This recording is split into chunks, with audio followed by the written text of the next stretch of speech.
But let's continue now our conversation with Professor Anthoni Van Nieuwkerk. He's a school coordinator for peace and security studies at Wits School of Governance. Prof, thank you so much for holding on and for giving us this analysis on what is currently taking place in the Ukraine. Now, you've given us context in terms of what's been happening essentially in Eastern Europe and the conflict that has been happening, as you've rightfully said, for many years. It's not the first invasion that the Ukraine is seeing, the first being in 2014. Now, it seems, from what President Cyril Ramaphosa is just saying now about, South Africa calling for mediation, there's been talks that, in fact, the Russian president, talking to the Ukrainian president, saying that they are willing to engage with them and wanting that, engagement to be held in Belarus. Of course, the Ukrainian president, Zelensky, saying that will not be possible because they see and view Belarus complicit, in this invasion by Russia. Do you think we'll actually see a conversation, engagement, mediation actually taking place between these two presidents anytime soon? No. So I'm glad that you showed the clip of President Ramaphosa speaking to reporters just a minute ago, because he clarified a number of points of the government's position on Ukraine. And I was smiling when he spoke. He's such an accomplished politician, and he brushes away, all the problems that exist. The government was really struggling to formulate a sensible, coherent response to the crisis in Ukraine. So did the ruling party. They came out with a statement just recently, and it's not very well written. It's a messy statement saying that they condemn violence, but they don't mention any country by name. They don't say who the aggressor or the victims are, and so on. So it's a meaningless statement. I think it needs to be followed up with something more concrete. And of course, President Ramaphosa is correct.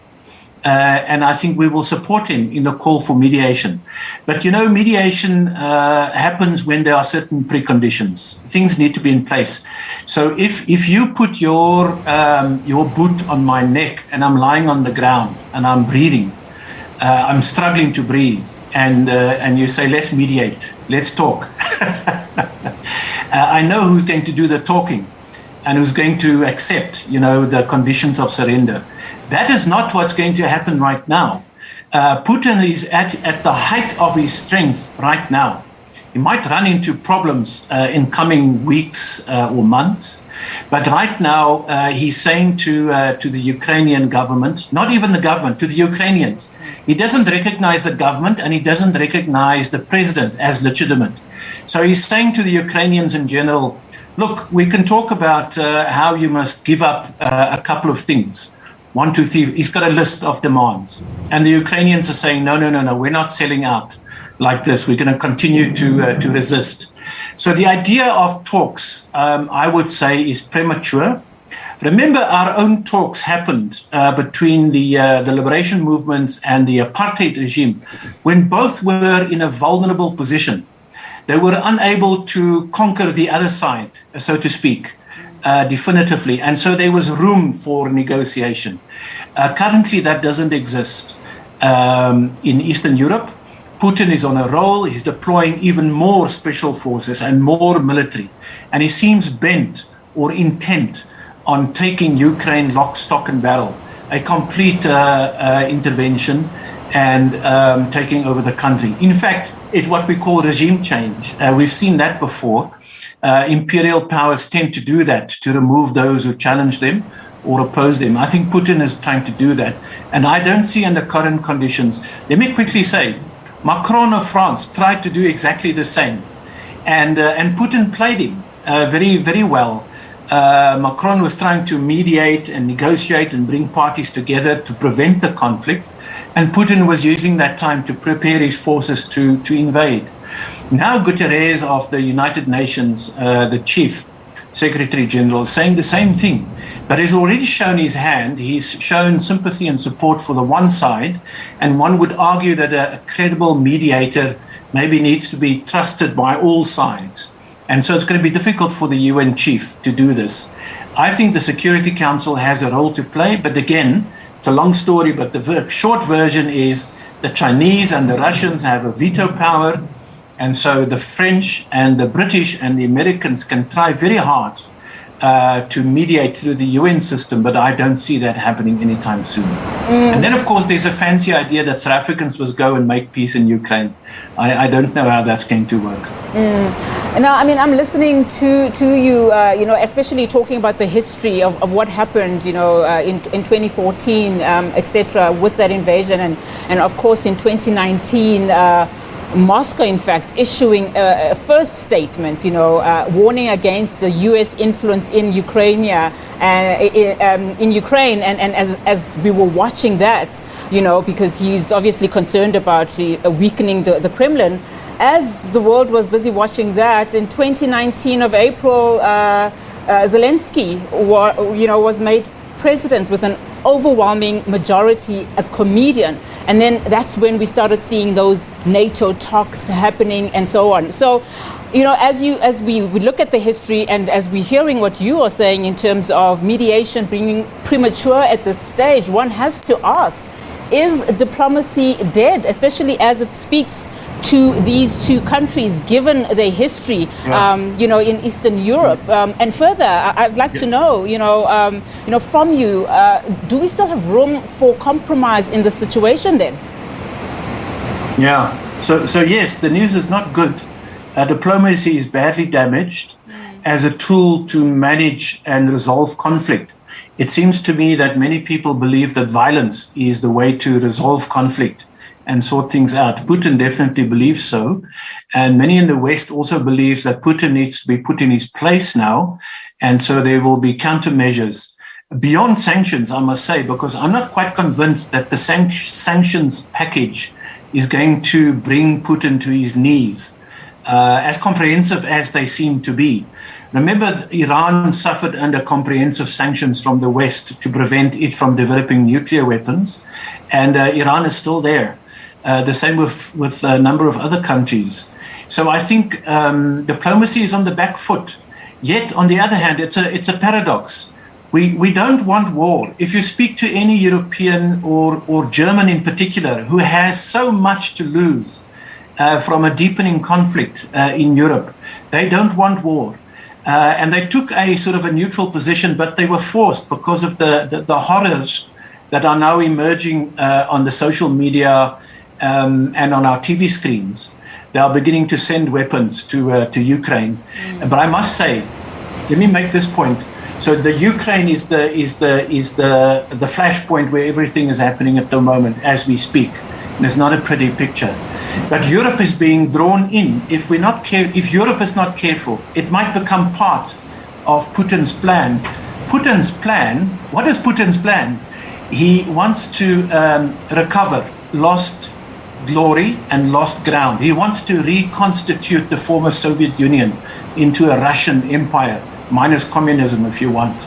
And so the West, the NATO military alliance between America and Europe, if they step into this trap that Putin is putting to them, then there will be a war in Europe involving those neighbors next to Russia, which means that nobody will win. And in fact, if that line is crossed, meaning the war spills over into a EU country or a NATO member, then I think there will be global ramifications. And if people still say, it doesn't affect us, we sit in South Africa, we're far away, our continent is not involved, then we will feel the knock-on effects very badly. And I was going to ask you about those, the ripple effect, essentially the consequences of this crisis in Ukraine, and the rest of the world, both from an immediate to a long-term perspective. Yeah, as I'm talking to you, I'm just reflecting on what a compromise or a negotiated outcome might look like. It really is, I think, an agreement among all sides that Ukraine deserves to be independent, to be neutral in this contest between East and West, between Putin, who feels threatened by the West and by some NATO aggression. That will be the first prize for the Ukraine. But I must say that the security arrangements in Europe after this crisis is changing quite dramatically, and you have to ask about the future of NATO. That's another question. And if the Americans persist in this, not all Americans, if there's an American view that Putin must now be put in his place because the real enemy for many Americans is the Chinese around the corner, who stands to benefit from this fallout, then I think international peace and security is in trouble.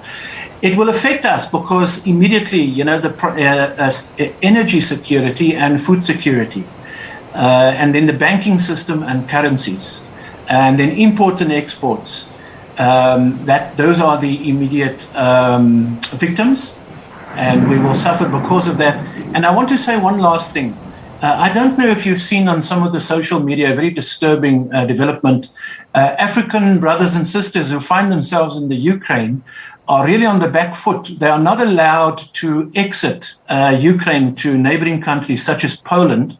They are held back, and the Ukrainians are given preference. And I find this to be a very disturbing development. So yes, relations between Ukraine and South Africa and Africa in general, and with Russia, is now completely unpredictable going forward.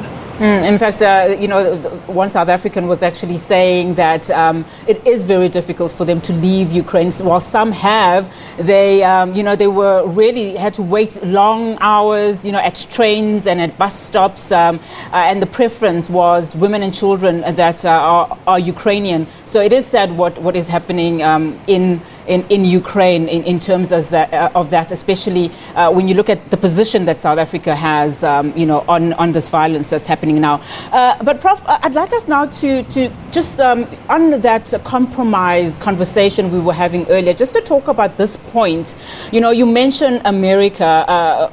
A lot of people saying that, whilst they may be somewhat, correct in terms of their interventions, but they're also being hypocritical. And with this conversation of hypocrisy from the US, they talk about the Monroe Doctrine, and it dates back, of course, to the early 1960s, where that conversation with the missiles in Cuba by Russia was then thwarted by the US because it was threatening, US security. There, in that situation, in that scenario, I think it dates back 1962, the conversation and the compromise was that if Russia does not go ahead with putting its missiles in Cuba, then the US would pull out its missiles in Turkey, and that actually did happen. Why can't we see that kind of level of, communication and negotiation happening now? Yeah, no, you make a good point. I think you've got it right. I tend to think of these international relations dynamics, the disturbing parts of it, as the behavior of empires, not only the Russian attempt to recover empire, but also the American empire. It's the world's superpower. But also the rising, maybe in decline, but the rising power of the Chinese. And empires tend to behave like this, whether it's one of those three or all three of them. They protect what they have, and they will fight a war or use violence to get what they want, to make their empire tick over, to get that economy going and to keep it going. And so many of us in the developing world or in the global south have become victims of this behavior of empires, whether it's choose one of the three. It doesn't work out very well for us. And so, yes, the Americans have, when Khrushchev of the Soviet Union put missiles in Cuba, right next door to Miami, the Americans said, this is completely unacceptable. We're prepared to go to a nuclear war and so on and so on. And it took cool heads to defuse that situation. Now the Europeans and the Americans want to use Ukraine to make it a NATO member and put some of their own listening posts right inside Ukraine and maybe weaponry too to keep an eye on Putin. And Putin says, understandably, don't scratch here in my backyard. This is my place. And I want to make the same argument with the Chinese, where the Europeans and the Americans put serious weaponry on Taiwan. And the Chinese say, these are Chinese people. It's a province. It's a breakaway province. Don't scratch in my backyard. I will teach you a lesson. And so we're at a point in our international relations where I don't see enough leadership or cool heads prevailing to be able to manage and negotiate a way to reduce the temperature, because the contest really is heavy. And I think that if you're an empire in decline, you might become a little desperate to be able to try and keep what you have and not give up to those who are rising or those who are challenging you. You know, Putin is a disruptor and a challenger of the world order. He can see the weaknesses of the Americans and he understands the Chinese are rising. And so he's playing his cards accordingly. This is the hard realpolitik of international relations. And it's maybe a fantasy that liberals have to think that if we talk to each other, we'll make peace and then we'll be living together happily. And I speak as a South African when during CODESA, over 4 years of very tough negotiations, many people died in the process of finding a compromise. And that compromise is still being challenged as we speak today. Prof, thank you so much for that very comprehensive analysis. We really do appreciate your time. Thank you very much.